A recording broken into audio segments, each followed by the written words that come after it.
Out of the economy, it was a volatile session for global markets overnight. Investigators around the world are worried about the strength of our recovery. CBS News correspondent Michelle Miller is at the New York Stock Exchange with more on that. Good morning, Michelle.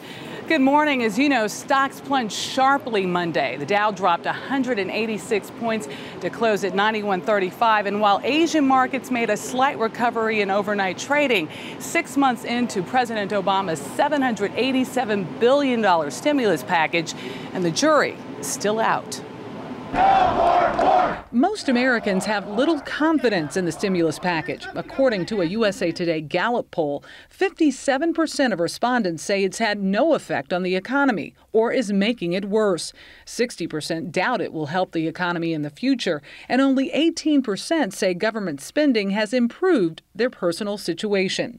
The stimulus package was very important in terms of stabilizing confidence. However, it's a stretch to say that we're having a recovery because of the stimulus package. Since the stimulus became law, the market has jumped 45%. But unemployment, Main Street's most important economic indicator, is at 9.4%. Critics say the money isn't getting to states fast enough to spur job growth. Between the economy and health care reform, the president's approval rating is tumbling, down double digits since his 69% high in January. That leaves him open to attacks from the other side of the aisle. And with only $77 billion in stimulus money spent, economists caution, wait to pass judgment. Maggie? CBS's Michelle Miller at the New York Stock Exchange. Thank you, Michelle. Joining us now from Richmond, Virginia to talk about the stimulus and the ongoing battle over health care is Republican Congressman Eric Cantor. Good morning, Congressman Cantor.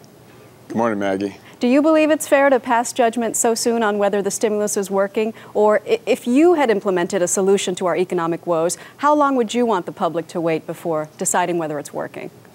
Well, first of all, Maggie, if you recall back in January when Congress passed a stimulus bill, the representations were made by the president and the administration that this bill needed to be acted upon immediately and that we would see, if we did that, staving off of job losses.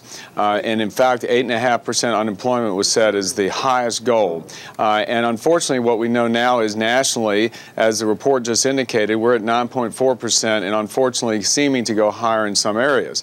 I can tell you here in my area. But to be fair, may I interrupt? Because we all know economists agree that unemployment is a lagging indicator of economic improvement, and there have been plenty of other signs. Well, listen, the reality is, people are still across this country facing economic crisis. And whether you want to judge the recession by the potential GDP growth or you want to judge it by unemployment, right now, families are worried about their job security. Maggie, I can tell you, I had a job fair here in the Richmond area yesterday, and we're an area that is lower in an unemployment rate than the national average. We had 3,200 people show up in 95-degree heat seeking employment.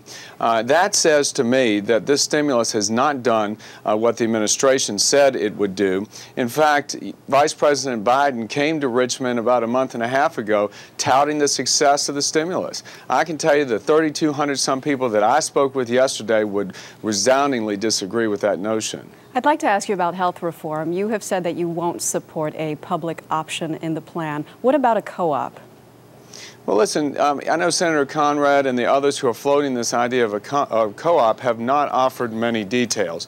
What I do know is the people that I represent here in Virginia and most of the people around the country are speaking up now and don't want to see a government takeover of our health care. So we don't know much of the details. We don't know really what a co-op is going to be.